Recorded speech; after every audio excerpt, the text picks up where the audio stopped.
नमस्कार दोस्तों, आज फिर हाजिर मैं एचआरजी के एक्सप्रेस यूट्यूब चैनल पे। दोस्तों, हमने ना एक व्हाट्सएप ग्रुप बना रखा है, उसमें हम एमसीक्यू डालते हैं, ठीक है। तो आज उन्हीं एमसीक्यू का हम सॉल्यूशन देखेंगे। तो चलिए, माँ सरस्वती जी का नाम लेकर हम आज का अपना ये टॉपिक, ये लेक्चर, ये कड़ी, ये सॉल्यूशन शुरू करते हैं। ठीक है जी। जय माँ सरस्वती जी। जय माँ सरस्वती जी। हमारा पहला क्वेश्चन ये है, भगत सिंह जी। भगत सिंह जी। भगत सिंह जी को फांसी भगत सिंह जी को फांसी किस वर्ष हुई थी? भगत सिंह जी को फांसी किस वर्ष किस वर्ष किस वर्ष हुई थी? भगत सिंह जी को फांसी किस वर्ष हुई थी? ऑप्शन ए ऑप्शन ए रहेगा आपका वर्ष 1923। वर्ष 1923। ऑप्शन बी रहेगा आपका वर्ष 1931। वर्ष 1931। ऑप्शन सी रहेगा आपका वर्ष 1917। वर्ष 1917। और ऑप्शन डी रहेगा आपका वर्ष 1939। वर्ष 1939। तो दोस्तों, हमारा क्वेश्चन ये है कि भगत सिंह जी, शहीद आजम भगत सिंह जी को फांसी किस वर्ष हुई थी? तो ऑप्शन ए वर्ष 1923, ऑप्शन बी वर्ष 1931, ऑप्शन सी वर्ष 1917 और ऑप्शन डी वर्ष 1939। तो इसका राइट आंसर है बच्चों वर्ष 1931। ठीक है जी। वर्ष 1931 को भगत सिंह जी को फांसी हुई थी, 23 मार्च को। वैसे ये क्या है, धोखा हुआ, क्योंकि इनको 24 मार्च को फांसी देनी थी, लेकिन इनको 23 मार्च को फांसी दी ताकि जनता बौखलाए। उससे पहले अंग्रेज अधिकारी जो इनको सजा देनी थी, फांसी की सजा, वो इनको सुना दी। ठीक है। भगत सिंह जी कहाँ से थे, बेसिकली कहाँ से थे? तो पाकिस्तान, पश्चिमी पाकिस्तान। पश्चिमी पाकिस्तान पश्चिमी पाकिस्तान पश्चिमी पाकिस्तान पश्चिमी पाकिस्तान पश्चिमी पाकिस्तान का एक जिला है, जिला लायलपुर। जिला लायलपुर लायलपुर जिला लायलपुर। ठीक है जी, जिला लायलपुर। और उसमें गांव है बंगा। गांव है बंगा। बंगा। ठीक है जी। बंगा गांव है, पश्चिमी पाकिस्तान के अंदर है। ठीक है। और इनको 11 घंटे पहले फांसी दी थी, यानी इनके जो तय समय था उससे 11 घंटे पहले फांसी। 11 घंटे पहले फांसी। 11 घंटा पहले इनको फांसी दी गई। ठीक है। और फांसी पे एक तो भगत सिंह जी थे, इनके साथ में एक राजगुरु जी राजगुरु जी राजगुरु जी प्लस सुखदेव जी सुखदेव जी सुखदेव जी सुखदेव जी राजगुरु जी, सुखदेव जी और भगत सिंह जी, इन तीनों को फांसी दी गई थी। ठीक है। इसके बाद में इनके बारे में ये कहा जाता है कि ये अपने घर, मतलब जो इनकी माता जी पिताजी थे, उनके दूसरे बच्चे थे। ठीक है। पहले एक और भाई था इनका, और दूसरे नंबर के ये थे, यानी सेकंड जो थे ना, सेकंड नंबर के भगत सिंह जी थे। ठीक है, सेकंड। और इन्होंने जब इनको फांसी दी तो इन्होंने एक छोटा सा शायर भी कहा था।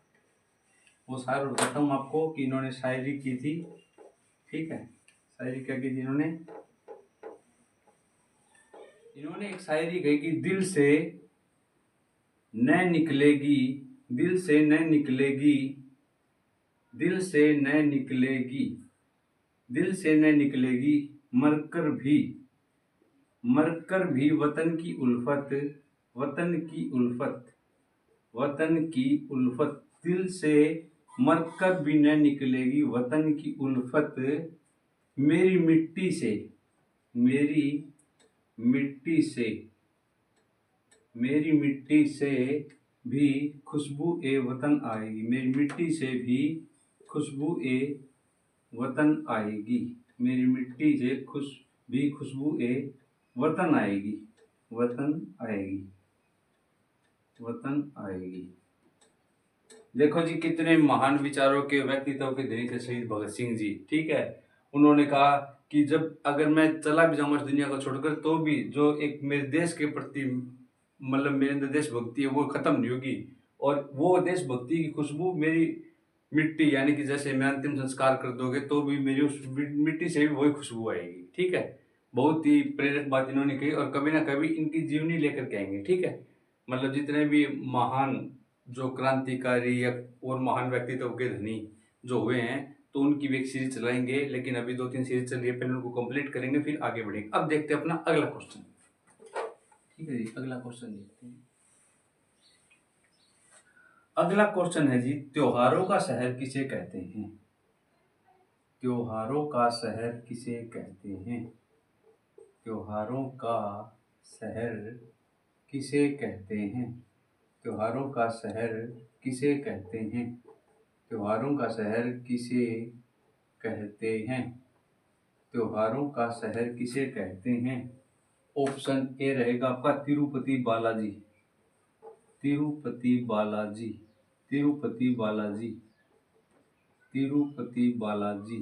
ऑप्शन बी रहेगा आपका मदुरई। ऑप्शन बी रहेगा मदुरई। ऑप्शन सी रहेगा आपका रामेश्वरम। रामेश्वरम। Option C Rameshwaram, Rameshwaram. और ऑप्शन डी रहेगा पुरी। पुरी। तो दोस्तों हमारा क्वेश्चन ये है कि भारत के अंदर त्योहारों का शहर किसे कहते हैं, मतलब कौन सा ऐसा शहर जिसको त्योहारों का शहर के नाम से भी जाना जाता है? तो option A Tirupati Balaji, option B Madurai, option C Rameswaram और ऑप्शन डी पुरी। तो इसका राइट आंसर है जी ऑप्शन बी मदुरई। ठीक है जी, मदुरई इसका राइट आंसर है। और मदुरई कहाँ है जी? दक्षिण भारत है ना, दक्षिण भारत। और वैसे पूछे तो दक्षिण भारत बोल देंगे, अगर पूछे कि नहीं इसका स्टेट बताओ तो इसका स्टेट रहेगा अपना तमिलनाडु। तमिलनाडु, तमिलनाडु यानी कि तमिलनाडु स्टेट के अंदर ये स्थित है। ठीक है, और ऐसा भी माना जाता है कि तमिलनाडु का सबसे पुराना शहर है। सबसे पुराना शहर तमिलनाडु राज्य का सबसे पुराना शहर माना जाता है। सबसे पुराना शहर, सबसे पुराना शहर भी कहते हैं, सबसे पुराना शहर भी कहते हैं तमिलनाडु राज्य का, कहते हैं तमिलनाडु राज्य का, तमिलनाडु राज्य का, तमिलनाडु राज्य का सबसे पुराना शहर भी कहते हैं तमिलनाडु राज्य का। ठीक है, इसको मंदिरों का शहर भी कहते हैं। ठीक है, मंदिरों का या सिटी ऑफ टेम्पल। ठीक है, city of temple, city of temple.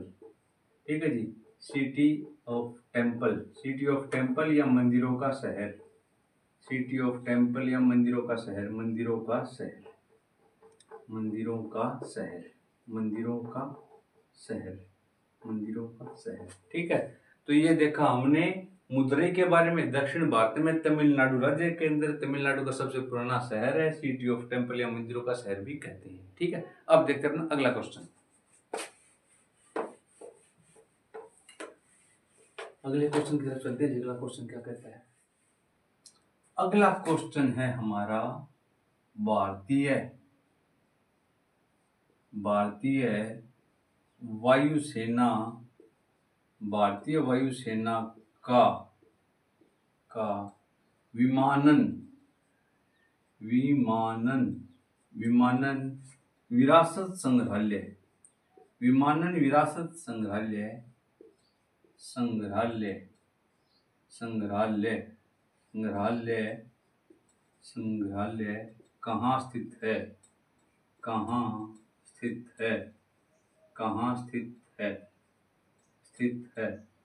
Option A रहेगा आपका नई Delhi, Nai Delhi, Nai Delhi. Option B, option B रहेगा आपका चंडीगढ़, चंडीगढ़।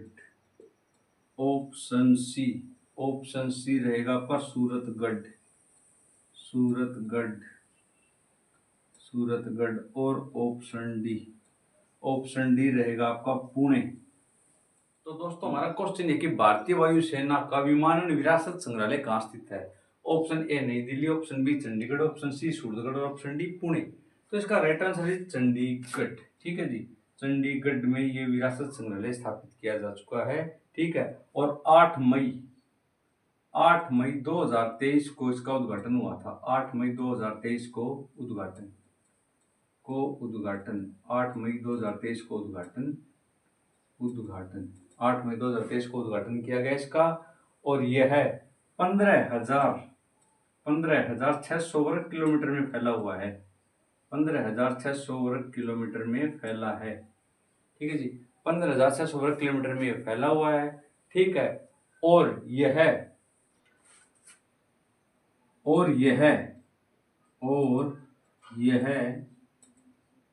सेक्टर 18 में स्थित है। 18 में स्थापित है। सेक्टर 18 में स्थापित है। ठीक है, और ये भारतीय वायुसेना का पहला विरासत संग्रहालय है। ठीक है, पहला विरासत संग्रहालय है। ठीक है, भारतीय वायुसेना का विमानन विरासत संग्रहालय कहाँ स्थित है? चंडीगढ़ में। 8 मई 2023 को उद्घाटन किया गया। 15,600 वर्ग किलोमीटर में फैला हुआ है। सेक्टर 18 में स्थापित और भारतीय वायुसेना का पहला विमानन संग्रहालय। ठीक है, अब देखते हैं अगला क्वेश्चन।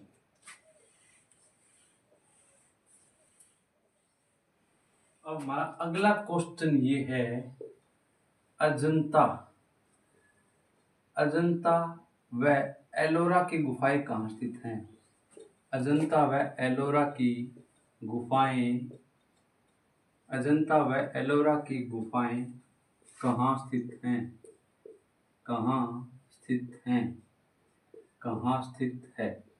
अजंता व एलोरा की गुफाएं कहाँ स्थित हैं?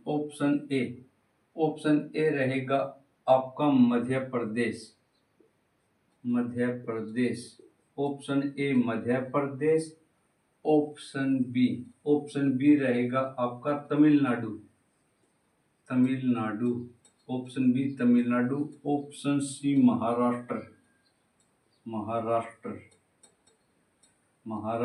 और ऑप्शन डी रहेगा आपका सिक्किम। तो दोस्तों हमारा क्वेश्चन है कि अजंता एवं एलोरा की जो गुफा है वो किस राज्य में स्थित है? ठीक है, option A Madhya Pradesh, option B Tamil Nadu, option C Maharashtra और ऑप्शन डी सिक्किम। तो इसका राइट आंसर जी महाराष्ट्र। ठीक है, महाराष्ट्र है। और ये कुल गुफाएं कितनी है गिनती में? अगर गिनती की जाए तो ये 29 गुफाएं हैं। 29 गुफाएं हैं, जिनमें से 4 गुफाएं पूजा पाठ के लिए हैं। 4 गुफाएं आरती, भजन, पूजा पाठ जो भी हमारे धार्मिक कार्य है। ठीक है, धार्मिक कार्य के लिए हैं 4। ठीक है, और 25 आवास के रूप में हैं। मतलब 25 रहन सहन हो गया, आवास जो भी इस तरह का। ठीक है, रहन सहन आवास। ठीक है जी, आवास के लिए हैं। ठीक है, और इन गुफाओं का जिक्र फाहियान व ह्वेनसांग ने भी किया है, जो चाइना से आए थे। ठीक है, मैं यहाँ कर देता हूँ। इन गुफाओं के बारे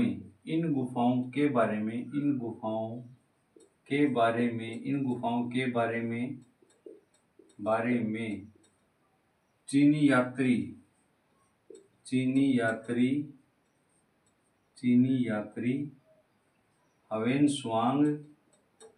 ह्वेनसांग व फाहियान ने भी बताया है। फाहियान ने भी बताया है इन गुफाओं के बारे में। ठीक है, और वर्ष 1983 या साल 1983 कह दो में, यूनेस्को है ना, जो बहुत ही मतलब प्राचीन चीजें होती हैं या कोई फेमस चीज हो जाता है उसको क्या है, वो यूनेस्को साइट का दर्जा दे देता है। ठीक है, तो वर्ष 1983 में यूनेस्को ने इस स्थल को विरासत स्थल घोषित कर दिया। ठीक